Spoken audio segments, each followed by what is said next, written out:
Ny vola teo gamba dia misaotra ny CES moa amin'ilay asa izay nataondry zareo hita mihitsy n'izany fa dia araka ny lazainy teo dia hoe nanao ny zavatra rehetra araka ny lalàna, araka ny fahitsiana, araka ny fahamarinana ry zareo zany ka dia misaotra azy amin'izay ary dia iny moa zany ny voka-pifidianana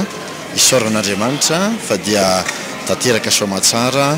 tao anatin'ny filaminana iny dingana voalohany fiodinana voalohany amin'ny fifidianana iny. Manahona tokony fiatrehana ny fiodinana faharoa na eo amin'ny lafiny fampelezan-kevitra zany na eo amin'ny lafiny ataontsika hoe zay hoe ratage tamin'ny premier tour zay ho an'ny candidat Hery Rajaonarimampianina io moa zany mbola mierina nge moa zany le izy dia efa miomakomana zany indrindra manomboka androany hiatrika izany fiodinana faharoa izany ary dia lesona daholo moa ny zavatra vita rehetrarehetra izay mety lesoka samihafa tsaraina fa dia mino aho fa dia izotra ampilaminana io fiodinana faharoa io. Misy ny candidat miaraka amin'ny Hery Rajaonarimampianina tamin'ireo tsinany ezafatao. Mbola hitantsika eo ihany moa ny mahakasika an'izay zavatra zay fa tsy maintsy isy izany zavatra izany. Ahoana tokony mikasika an'ileo hoe tsy fanarahana ny code électoral fa tsikaritry ny cour électoral. Ka iny moa efa nolazainy zareo za angamba tsy anjarako no hitsara ny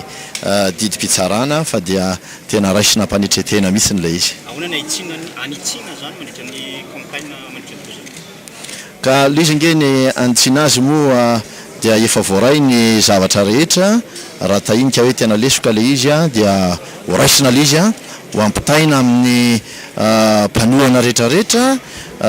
misy zany ilay voalaza teo hoe tena formation mihitsiny zany zay tsy maintsy atao satria any ingeny misy ny lesoka za zao raha voalaza teo hoe ny tany ananina ny saotran'izao tsy fantatra akory zay tenenin'ny olona any zay ataon'ny olona any